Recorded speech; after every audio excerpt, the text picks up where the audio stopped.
I want to take a time out and give everybody that tune in to the Snow Billy Frank Stand Show, conversations and discussions. A shout out, man. And I want to shout out everybody that be DMing me and hit me up on like, yo, bro, man, we want to hear more interviews and we want to, hear you speak more and all that. I get it. Trust me, I understand.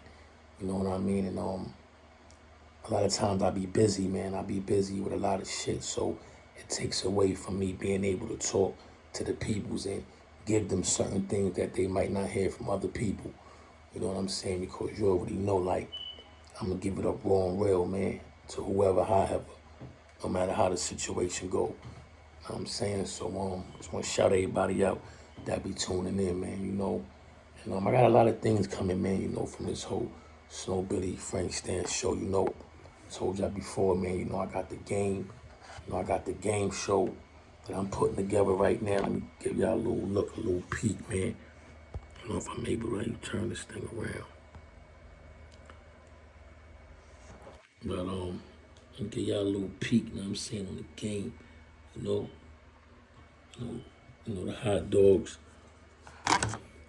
This is the game show right here. I can't really new iPhones is crazy, man. But like I was saying, we got a lot of things coming from the whole podcast show, man. A lot of comedy, But right now, I want to do, I want to do story cast, podcast, and comedy show. You know what I'm saying? Because I like to laugh, man. Laughing is very healthy for the soul. That's why, I'm sitting here with the French thing, because it's comedy. I love to laugh, So, I just want to talk on a few things. I'm going to take this as to be a story cast, right? Because something that affected me ever since I've been in public school. This affected me ever since I've been in public school. And I was having this discussion with one of my associates a few days ago, man, and I was telling them, this thing still have an effect on me as of now. So let me introduce y'all to what I'm talking about. I was about, probably like, 10 years old, 9 years old. I can't really remember the age, but I know I was smoking marijuana at the time. And I used to go to school, PS 56, public school. So I used to have to come all the way from like Jefferson Avenue and walk all the way, down from about 8, 9, probably 10 blocks, right? So this like every morning, but I'd take shortcuts, go pick my cousin up on Lexington, then we'll walk down Lexington and, we'll get to school that way. But at this time, a lot of Jamaicans was like, selling weed in the hood and shit. They had a lot of trap spots in the hood. That's like a lot of Jamaicans was very, very strong on the streets at this time. And my man Kwame, right? My man Kwame, he lived over a spot that some Jamaicans ran. And man, Kwame was real close friends, Shout out to Kwame if you out there. I know he DM'd me a few years back, man. But this story is crazy. So anyway, he lived over the weed gate and all that, 'cause that's what they was like considered back in the days, weed gates and shit, So it was a gangster from Jamaica, from like Kingston, Jamaica, and I'm saying that he took a liking to me, Kwame, and the other little guys that, was going to school, public school at the time. His name was Soldier, right?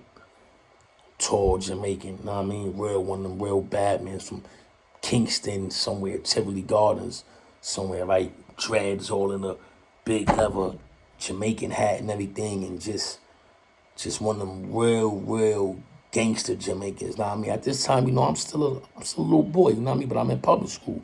So he had the weed gate, him and his peoples. So every morning we'd see Soldier give us 3-4 bags of weed. Back then I think it was like Sessa, Buddha, the weed still had seeds in it. And every morning, man, he'd like throw us some bags. Oh, so I said, yeah. Yo, shots and throw his weed, right? So we would smoke on our way to public school. We were smoking whiteouts, I think, back then or something, right? So one morning, I'm thinking it's gonna be the same routine. I got my hot tea, I got my bagel, jelly and all that and everything, and I'm on my way to school. So I'm walking down Lexington. I'm coming from Lexington and Bedford, I'm going towards Downing, but I'm gonna make a stop on Franklin and Lexington, because that's where my man Kwame live, right? So I'm walking down Lexington. As I'm getting closer to Franklin, I'm saying, I see one police car out there. That's kind of normal back then. But then I see yellow tape. Some of it is sticking up, some of it is on the floor. And as I get a little more closer, I see a body.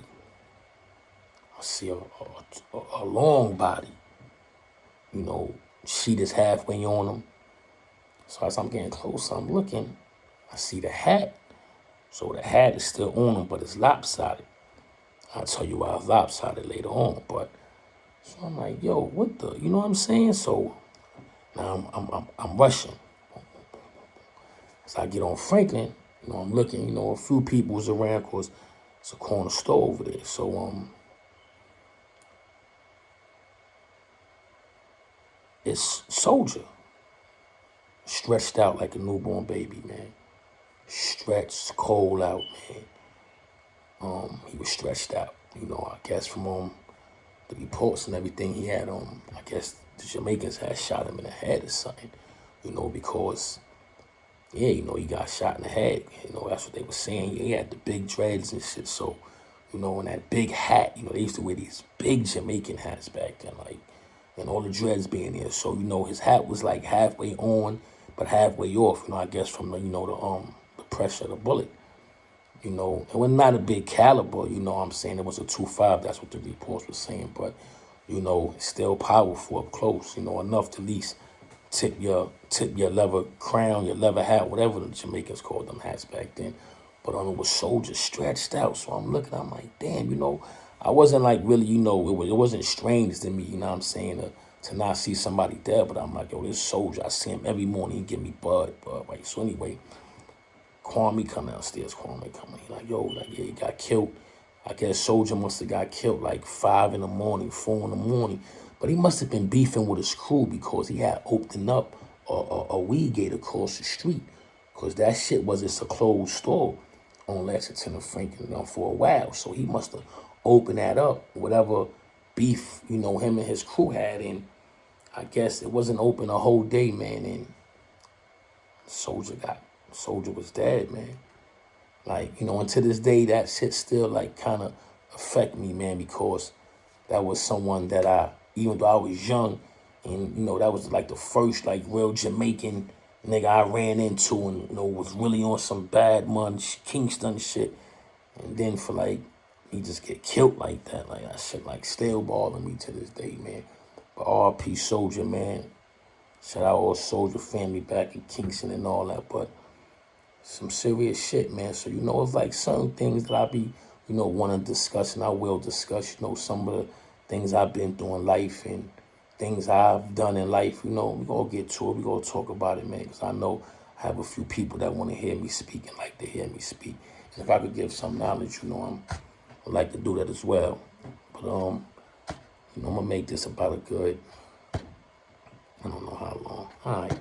I go on a little more longer, but I'm about to set everything up right, man. I'm back. And, I showed y'all the games. It's a concept.